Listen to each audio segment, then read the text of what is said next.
Hello everyone. இன்றைக்கி shortcut சீரீஸில் நம்ம பார்க்க போகிறது இந்திய வேளாண் புரட்சிகள். இது எப்படி ஷார்ட்கட்டில் நம்ம ஞாபகம் வச்சுக்கிறது. பிளாக் ரெவல்யூஷன் அப்படின்றது பெட்ரோல் வந்து ராவாக இருக்கிற கலர் பார்த்தீங்கன்னா கருப்பு கலர், அதை வச்சு ஞாபகம் வச்சுக்கோங்க. ப்ளூ ரெவல்யூஷன் அப்படின்றது பாருங்கள், கடல் வந்து பார்க்குறதுக்கு ப்ளூ கலரில் இருக்கும், அதில் தான் ஃபிஷ் இருக்குது. அப்போ ப்ளூ அப்படின்றத ஃபிஷ்ன்றது ஞாபகம் வச்சுக்கோங்க. ப்ரௌன் ரெவல்யூஷன் அப்படின்னு சொல்கிறது லெதர். இப்போ நம்ம பெல்ட்டு செப்பலாக இருக்கட்டும் எல்லாமே யூஸ் பண்ணுறது. ஸோ லெதர் செப்பல்லாம் யூஸ் பண்ணோம் அப்படின்னா ப்ரௌன் கலரில் இருக்கும். அப்போ அப்படின்றது ப்ரௌன் ரெவல்யூஷன் அப்படின்னா லெதர் அப்படின்னு ஞாபகம் வச்சுக்கோங்க. கோல்டன் ரெவல்யூஷன் அப்படின்றது ஹனி வந்து லுக் லைக் ஒரு கோல்டன் கலரில் இருக்கும். ஸோ ஹனி எப்படி ஒரு ஸ்வீட்டாக இருக்கோ அதே மாதிரி ஃப்ரூட்ஸ் எல்லாமே ஸ்வீட்டாக இருக்கும் ஞாபகம் வச்சுக்கோங்க. இப்போ ஹனி ஃப்ரூட் எல்லாமே கோல்டன் கலர் அப்படின்றத ஞாபகம் வச்சுக்கோங்க. க்ரீன் ரெவல்யூஷன் பச்சை கலருக்கு என்ன பார்த்தீங்கன்னா ஃபுட் கிரெயின்ஸ், அந்த உணவு தானியங்கள் எல்லாமே க்ரீன் ரெவல்யூஷன் அப்படின்றது ஞாபகம் வச்சுக்கோங்க. பிங்க் ஆனியனோட தோலை உரிச்சிட்டு நம்ம பார்த்தோம் அப்படின்னா ஸோ ஒரு லைட் பிங்க் கலரில் இருக்கும்.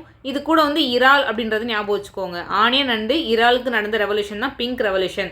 ஸோ நிறைய ஆனியன்லாம் போட்டு இறால் சமைக்கிறாங்க அப்படின்னு ஞாபகம் வச்சுக்கோங்க.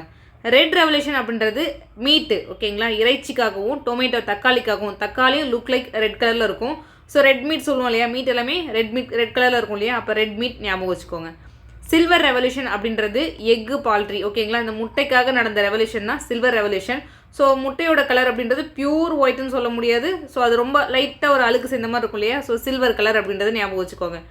ஒயிட் ரெவல்யூஷன் அப்படின்றது பியூர், ஓகேங்களா, மில்க் எப்படி இருக்கும், நல்ல வெள்ளையாக இருக்கும், அப்போது மில்க் இல்லைனா டெய்ரி அப்படின்றத ஞாபகம் வச்சுக்கோங்க. எல்லோ ரெவல்யூஷன் அப்படின்றது ஆயில் சீட்ஸ் அப்படின்னு சொல்லியிருக்காங்க. இந்த இடத்துல ஆயில் சீடை நீங்கள் ஆயில் ஞாபகம் வச்சுக்கோங்க. ஆயில் எப்படி இருக்கும், ஸோ ஒரு எல்லோ கலரில் அப்படி தானே இருக்கும். அப்போது எல்லோ ரெவல்யூஷன் அப்படின்றது oil seeds. Evergreen revolution அப்படின்றது ஓவரால் டெவலப்மெண்ட் தான் எவர் கிரீன் அப்படின்றது. இந்த மாதிரி நீங்கள் இன்ட்ரெஸ்டிங்காக ஷார்ட்கட் தெரிஞ்சுக்கணும் அப்படின்னா தமிழ் வேல் அகாடமியை ஃபாலோ பண்ணுங்கள். தேங்க்யூ.